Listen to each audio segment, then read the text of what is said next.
자, 오늘 우리에게 주신 하나님의 말씀은 요한계시록 21장 22절에서 22장 5절까지의 말씀입니다.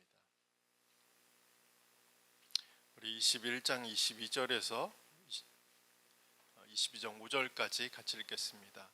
성 안에서 내가 성전을 보지 못하였으니 이는 주 하나님 곧 전능하신 이와 및 어린 양이 그 성전이심이라. 그 성은 해나 달의 비침이 쓸데없으니 이는 하나님의 영광이 비치고 어린 양이 그 등불이 되심이라. 만국이 그 빛 가운데로 다니고 땅의 왕들이 자기의 영광을 가지고 그리로 들어가리라. 낮에 성문들을 도무지 닫지 아니니 거기에는 밤이 없음이라. 사람들이 만국의 영광과 존귀를 가지고 그리로 들어가겠고 무엇이든지 속된 것이나 가증한 일 또는 거짓말하는 자는 결코 그리로 돌아가지 못하되 오직 어린 양의 생명책에 기록된 자들만 들어가리라.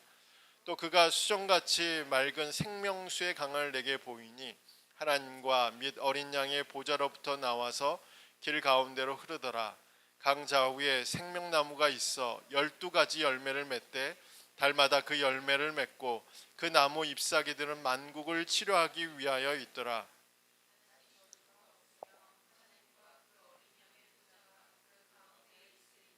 그의 종들이 그를 섬기며 그의 얼굴을 볼 터이요 그의 이름도 그들의 이마에 다시 밤이 없겠고 등불과 햇빛이 쓸데없으니 이는 주 하나님이 그들에게 빛이심이라. 그들이 세세토록 왕노릇 하리로다. 아멘.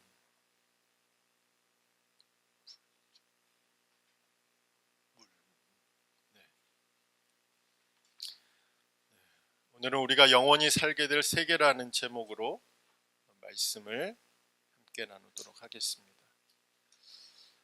우리가 영원히 살게 될 세계는 어떤 곳일까요? 우리가 자주 쓰는 말로 표현해 본다면 천국이란 어떤 곳일까요? 이 질문은 아주 오랫동안 그리스도인들이 해왔던 질문입니다. 물론 비그리스도인들이나 일반 시민들도 천국에 대한 이야기들을 많이 해왔지만 그리스도인들이 생각하는 천국과는 좀 다른 경우이겠죠.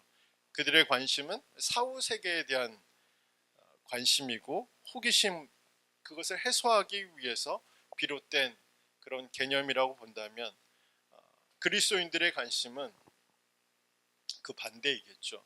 그래서 성경에 기록되어 있고 성경에서 약속하고 있을 뿐만 아니라 천국이 기쁨의 곳이고 또 천국이 바로 어린 양 예수를 믿고 따르는 자들에게 상속으로 주시는 나라이라는 것을 알고 있기 때문에 천국에 대한 관심이 매우 높은 것이 사실입니다.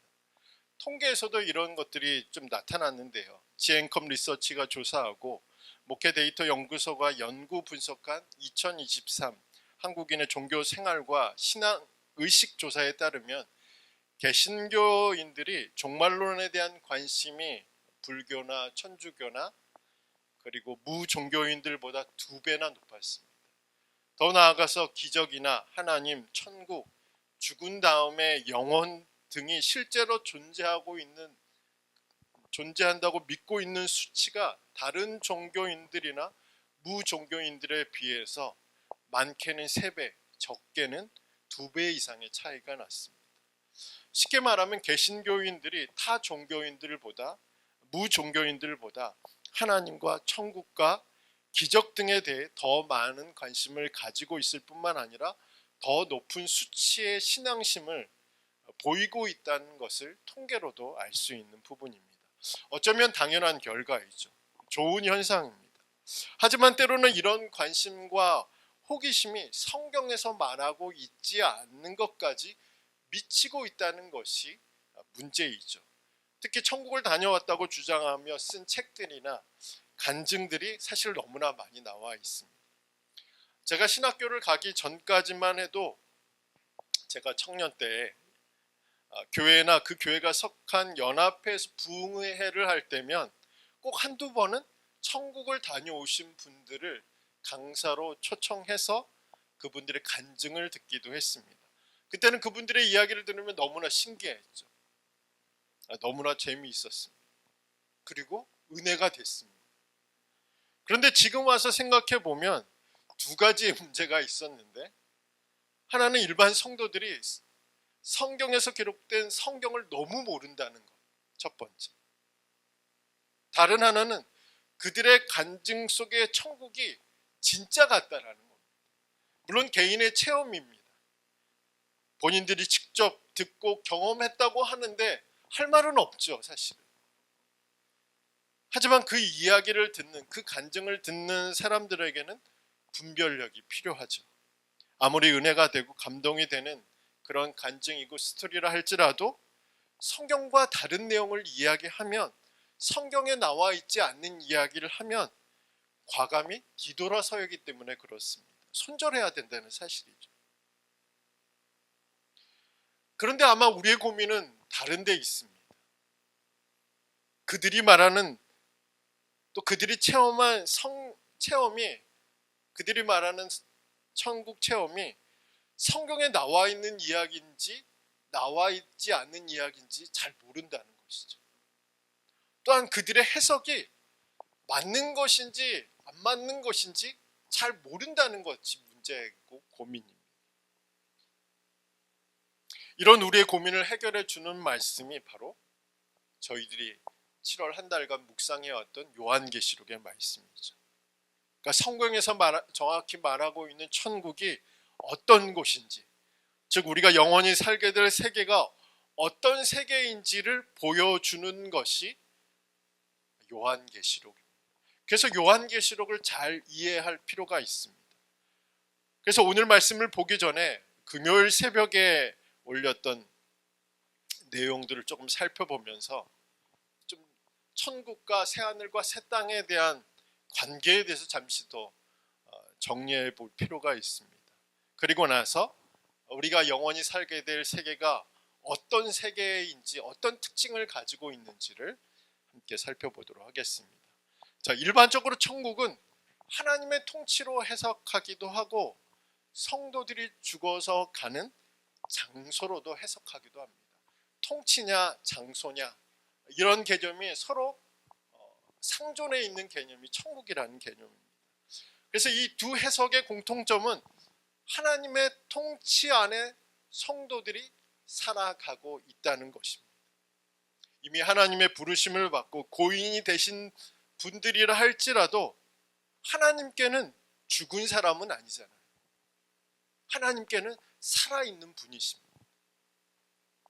공간만 다를 뿐, 우리와 사는 방식이 다를 뿐, 우리와 거처하는 그런 부분들이 다를 뿐, 여전히 그분들도 하나님의 통치 아래 살고 있고 우리들도 하나님의 통치 아래 살고 있고, 그분들도 천국에 살고 있고 우리도 천국에 살고 있다는 것이 하나님의 통치로서의 천국의 개념입니다.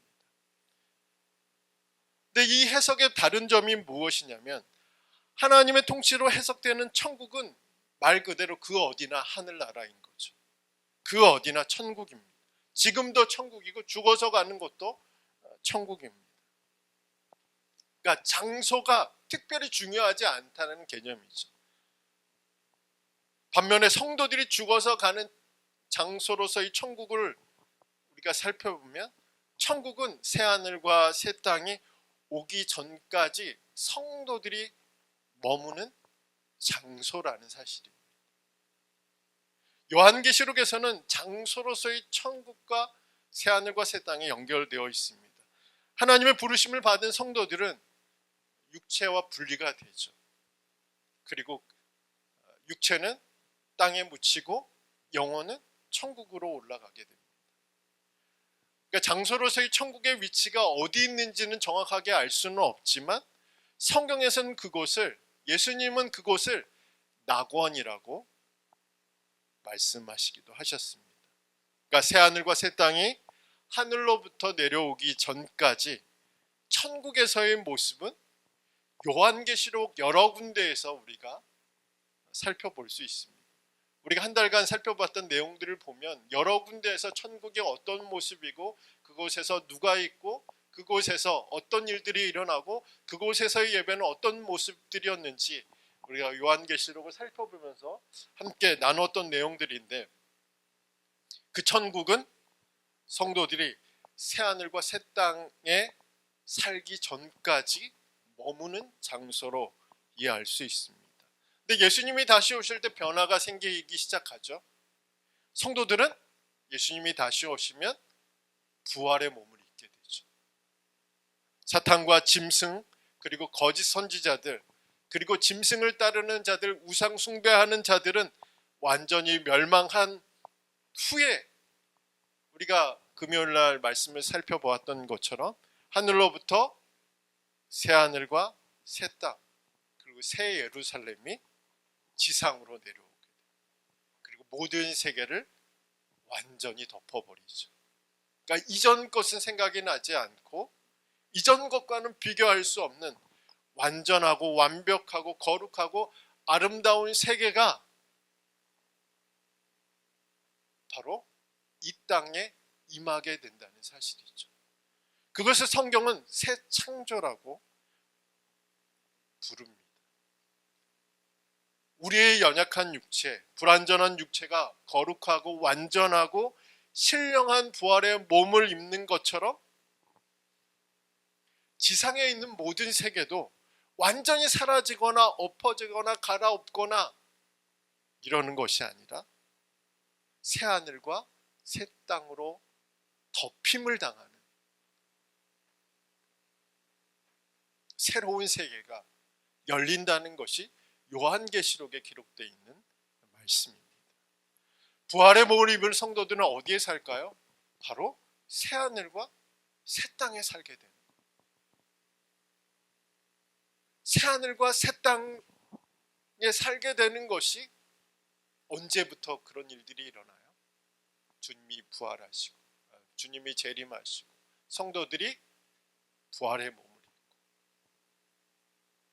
그 다음에 사탄 마귀가 또 짐승과 거짓 선지자들, 우상 숭배하는 자들, 짐승을 따르는 자들이 완전히 불과 유황불에 던짐을 받고, 그 후에 새 하늘과 새 땅에 하늘로부터 내려올 때, 그때 부활의 몸을 입은 성도들은 바로 새 하늘과 새 땅에 살게 된다는 사실입니다.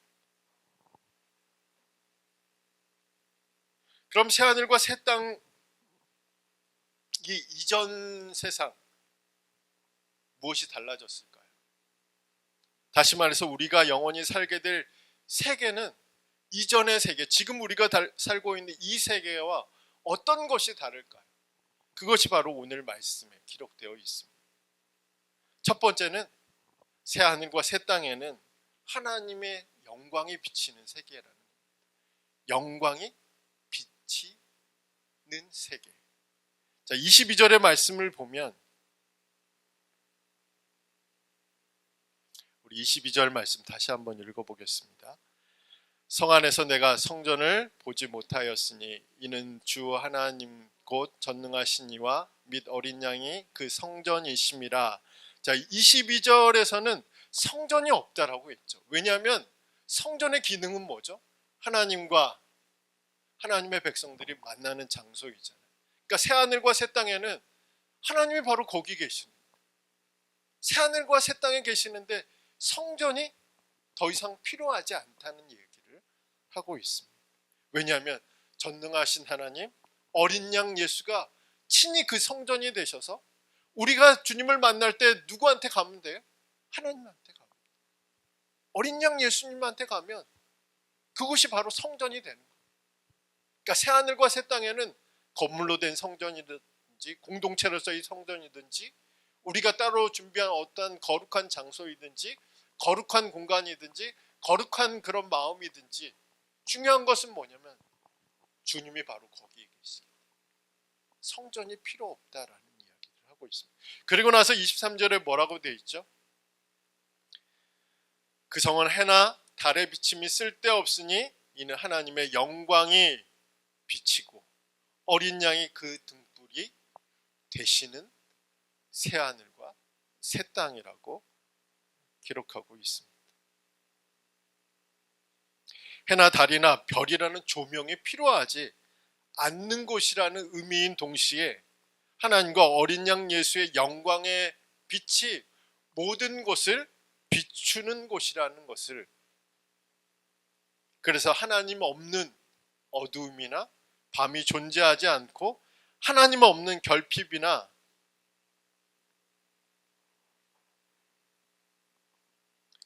가난도 존재하지 않는 곳이라는 것을 의미하는 것입니다. 그러니까 빛을 비추신다는 것은 뭐냐면 하나님 없는 곳은 없다라는 것이죠. 그러니까 빛이 비춰진다는 것은 하나님이 돌보시지 않는 곳이 없다라는 이야기입니다. 그래서 하나님이 가지고 계신 차고도 넘치는 사랑, 그리고 자비, 의와 능력과 지혜 등이 빛을 통해서 모든 곳에 비춰지게 된다는 것이 바로 영광의 빛이 비치는 세계라는 것을 알 수 있습니다. 그래서 하나님의 영광의 빛이 비춰질 때 어떤 일들이 일어나요? 인생의 어두운 밤은 없는 거죠. 하나님 없는 것처럼 느껴지는 어떤 인생의 결핍이나 부족함이나 가난함이 없는 것을 이야기합니다. 또한 더 이상 하나님이 없는 것처럼 보이는 모든 것은 사라지고 오직 하나님의 성품만이, 하나님의 능력만이, 하나님의 충만한 사랑만이 온 세계를 덮을 것이라는 것이 바로 새하늘과 새 땅의 모습이라는 겁니다. 그뿐이겠습니까? 그 빛을 받은 사람들 역시 영광과 존귀를 가지게 될 것이라는 것이 바로 24절의 말씀, 기록되어 있는 말씀이죠.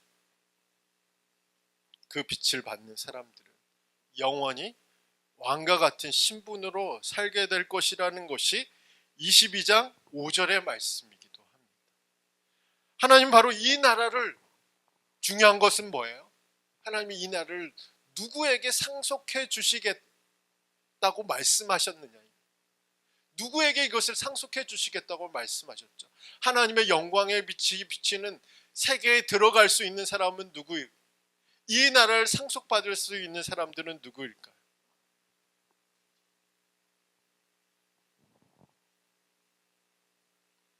요한계시록 21장 7절의 말씀을 보면 상속자가 있다고 이야기를 하시죠.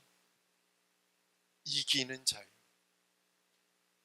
예수 그리스도를 따르는 이기는 자가 이 나라를 상속받을 수 있다.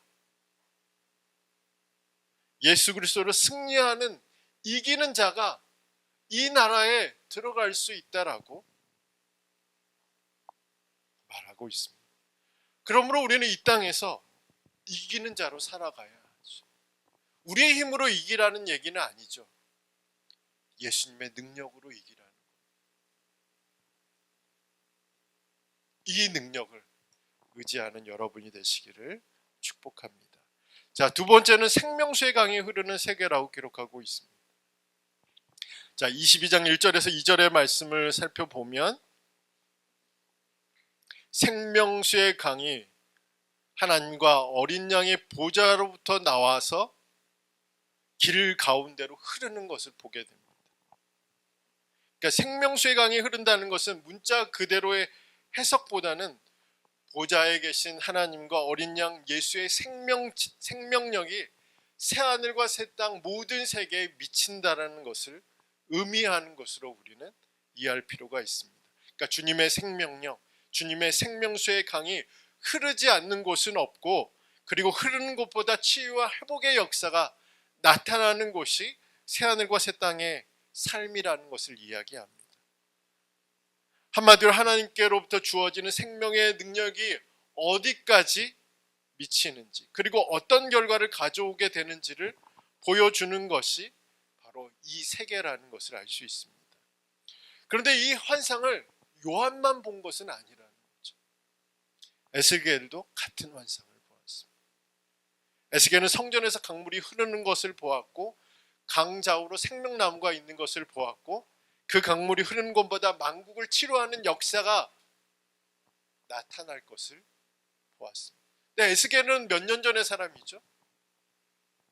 요한이 살던 시기 700년 전의 사람입니다.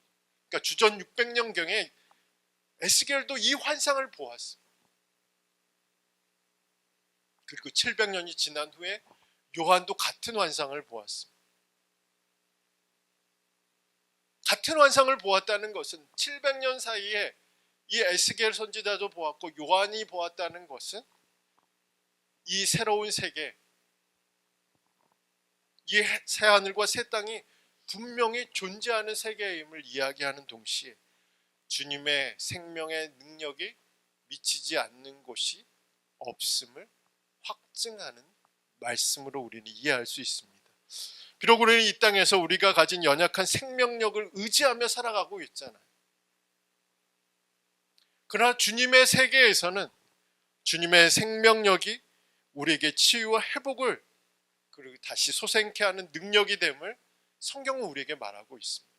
그런데 우리가 여기서 기억해야 하는 것은 먼 미래에만 그렇다는 것은 아니라는 거죠. 예수님께서 뭐라고 말씀하셨죠? 누구든지 목마르거든 내게로 와 생수를 마시라고 말씀하셨어요. 예수님은 자신에게 나오는 자들에게 생수의 강을 주시겠다고 약속하셨습니다. 그 생수의 강은 무엇일까요? 뭐라고 돼 있죠? 그 생수의 강을 성령이라고 말합니다. 그러니까 생명의 강이 뭘까요? 생명수의 강이 뭡니까? 하나님의 보좌로부터 나오는 어린 양 예수로부터 나오는 생명수의 강은 어떤 것을 이야기합니까? 성령을 가리킵니다. 그러므로 우리가 구해야 하는 것은 뭐죠? 성령. 그러니까 그 생명력이 넘치는 그 능력이 먼 미래 어느 시점에만 있는 것이 아니라 오늘 예수님께 나오는 자들, 예수님이 주시겠다고 약속하신 것이 바로 생명수의 강이라, 바로 성령이라는 겁니다. 그러면 우리는 성령을 구해야겠죠. 성령의 충만함을 구해야 합니다. 왜냐하면 성령이 역사하는 곳에 생명이 있기 때문에. 하나님의 창조 세계를 보면, 창세계를 살펴보면 성령이 생명을 주는 하나님이라는 거예요. 인간을 창조하셨어요. 그 코에 하나님이 뭘 불어넣으셨죠? 생기를. 하나님의 호흡을 불어넣으셨어요. 그 호흡이 무엇입니까? 성령을 불어넣으셨어요. 그러니까 이 생명력, 생명의 능력, 솟행케 하는 능력, 치유하는 능력, 그리고 회복케 하는 능력은 먼 미래에 우리가 살게 될 새하늘과 새 땅에만 있는 것이 아니라 어디에도 있어요? 예수님께 나오는 자들에게도 있다. 내게로 와 생수를 마시라 라는 이 말씀을 듣고 예수님께 나아가는 자들에게 예수님께서 주시겠다고 약속하시는 것이 생명수의 강이라는 사실입니다. 그러므로 우리 이번 한 주간 우리가 구해야 되는 것은 무엇입니까? 우리가 많은 기도의 제목들이 있죠. 많이 기도해야 할 제목들이 많습니다. 근데 가장 중요한 거는 뭐냐면 성령을 구하는, 우리를 살게 하는 능력을 구하는 거죠. 우리를 회복케 하는 능력을 구하는 겁니다. 우리를 솟행케 하는 능력을 구하는 겁니다. 우리를 새롭게 하는 능력을 구하는 겁니다.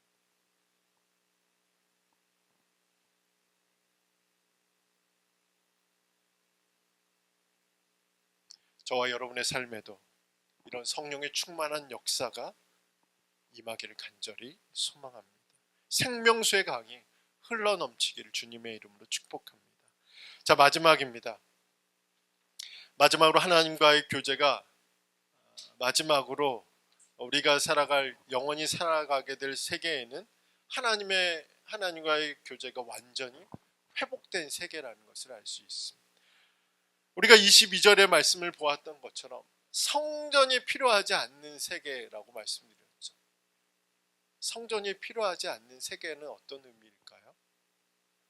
바로 하나님과의 관계가 완전히 회복되었다는 것을 이야기합니다.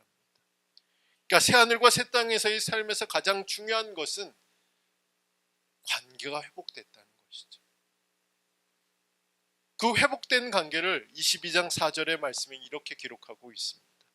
우리 4절의 말씀을 함께 읽겠습니다. 같이 읽겠습니다. 그의 얼굴을 볼 터이요 그의 이름도 그들의 이마에 있으리라. 아멘. 자, 하나님의 얼굴을 볼 수 있게 되었다는 것은 문자 그들의 의미이기보다는 하나님과의 교제가 완전히 회복되었다는 것을 의미합니다. 또한 하나님의 이름이 성도들의 이마에 있다는 것은 문자 그대로 그 이마에 하나님의 이름이 기록되어 있다, 새겨져 있다는 것이 아니라 이 사람은 하나님의 소유가 되었다, 하나님의 보호를 받는 백성이라는 것을 의미하는 상징적인 내용입니다.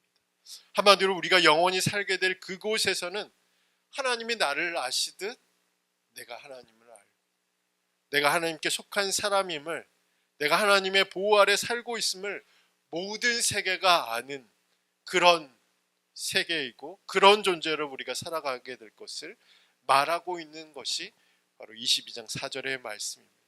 근데 이것도 먼 미래에만 일어나는 일들은 아니라는 거죠. 그 세계는 반드시 있는 일들이죠. 근데 이런 일들은 이 땅에서도 우리가 경험할 수 있는 일입니다. 물론 비록 이 땅에서는 여전히 남아있는 우리의 죄성으로 인해서 하나님과의 동행, 그리고 하나님과의 만남, 하나님과의 교제가 부분적일 수밖에 없습니다.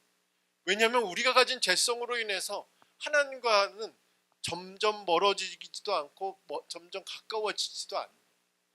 물론 예수 그리스도를 통해서 우리는 하나님과의 만나, 하나님과의 교제, 하나님과 동행할 수 있지만 여전히 남아있는 우리의 죄성은 하나님과 거리를 두게 만든다는 사실이죠. 그럼에도 불구하고 하나님은 여전히 우리의 손을 붙잡고 있고 우리의 길을 인도해 가시는 하나님이십니다. 언제까지요? 새하늘과 새 땅이 온 세계를 뒤덮는 그 시간까지. 비록 이 땅에서는 우리의 이마에 새겨진 이름이 희미해지고 그 이름이 가진 특권이나 그 이름이 가진 자격이나 어떤 능력이나 어떤 위로나 확신이나 소망을 주지 못하는 것처럼 느껴져도 여전히 우리는 하나님께 속한 사람이며 하나님의 보호하심과 그 사랑 가운데 살고 있음을 나는 느끼지 못하더라도 하나님은 여전히 그 사랑과 은혜를 베풀고 계시다는 사실들을 우리는 기억할 필요가 있습니다. 말씀을 맺겠습니다. 자, 요한계시록의 이제 말씀을 우리가 내일이면 이제 마치게 되는데, 자, 요한계시록의 특징 중에 하나는 어떤 거냐면 항상 결론이 있다라는 거죠. 이 땅에서 어떻게 살아갈 것이다. 그러니까 새 하늘과 새 땅을 보여줬어요, 요한에게. 그리고 요한이 새 하늘과 새 땅을 보고 그 내용을 기록했습니다. 그리고 우리가 읽는 성경을 통해서 이 새 하늘과 새 땅에 대한 이야기를 들었어요. 이 세계는 하나님의 영광의 빛이 비치는 세계이고 하나님과 온전한 관계가 회복되는 세계이고 하나님의 생명수의 강이 흘러넘쳐서 모든 만물이 살아나고 소생케 되고 치유되고 회복되는 그런 역사가 나타나는 세계라는 것을 이야기를 해줬어요. 요한계시록 전반적으로 다 여러 가지 환상들을 통해서 우리가 앞으로 겪게 될 일들이 무엇이며 앞으로 있게 될 일들이 무엇이며 앞으로 우리가 가야 할 곳이 어떤 것이며 이런 이야기들을 많이 했어요. 근데 결론이 있어요. 그 결론은 뭐냐? 이 땅에서 그래서 너는 어떻게 살 것이냐? 라는 것이 결론. 분명히 그리고 반드시 일어날 미래에 대한 일들을 들은 너는 오늘을 어떻게 살아갈 것이냐? 라고 묻는 것입니다. 그러니까 요한계시록이라고 해서 먼 미래에 대한 이야기로만 가득 찬 이야기가 아니라 그 반대편은 뭐가 있어요? 너 그거 봤지? 너 그거 들었지? 앞으로 이렇게 될 거야. 그런데 너는 오늘 어떻게 살 거야? 어떤 믿음으로 살 거야? 누구를 따라갈 거야? 누구와 동행할 거야? 라고 묻는 것이 요한계시록의 말씀입니다.